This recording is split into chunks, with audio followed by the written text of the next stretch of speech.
Been all over this, and she joins us now. Congresswoman, your colleague, the great representative from my state of Tennessee, Tim Burchett, he referred to this as a deep state classic. He seemed to insinuate that, yes, these videos are great, but they're not the real thing. They're not what you all have seen.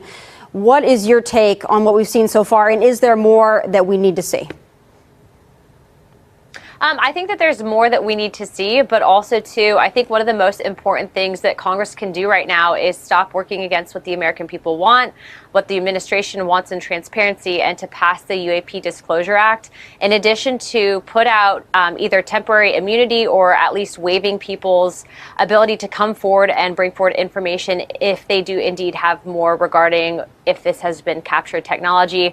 Look, if you were to say this without this evidence being out there, people might think that you're crazy. But as you are seeing a lot of the work that we have done behind the scenes to declassify this, as well as President Trump's direction to order the release of these files, could not happen at any other time in U.S. history, Tommy. I just want to put out there that we had been trying so long and hard to release some of this information under the Biden administration, and it was not until President Trump put out the statement saying that he was going to declassify this that we saw an internal effort, not just from the CIA, but also from the FBI, Department of War, and yes, even ODNI, to actually track down some of this information. And so there, I think, is more information coming, but we are really focused on getting whistleblower protections so that we can see if there is any there to some of these now wild statements that some people have made in regards to, crashed and retrieved technology.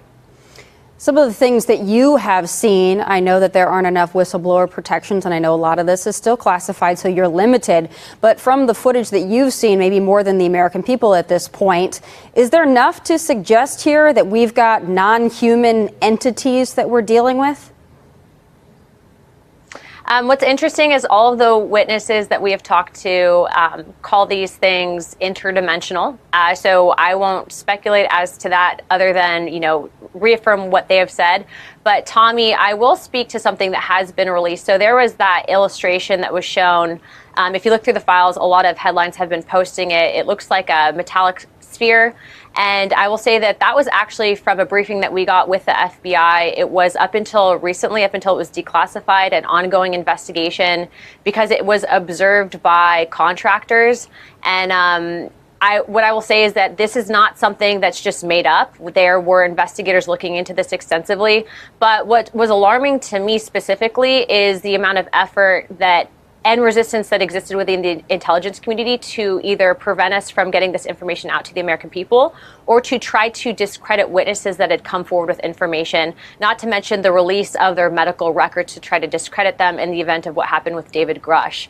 And so I think that you'll concur and agree with me that whenever you have the federal government telling you you can't look at something, what to think, and that if you ask questions, you're crazy, I think that tells you about the angle and perspective that currently existed up until recently. And so, yes, this has been an interesting investigation. We've been on this for a while. Burchett's been really leading the charge on this since the beginning. But remember, there's still a lot that we face from within our own intelligence communities. Wow. Well, Congresswoman, you've given us a lot to chew on here. I do believe we are in the age of disclosure, and I know that you and Congressman Burchett are working so hard to get the American people the answers. We always appreciate it. Thank you for your fearlessness in that endeavor. God bless.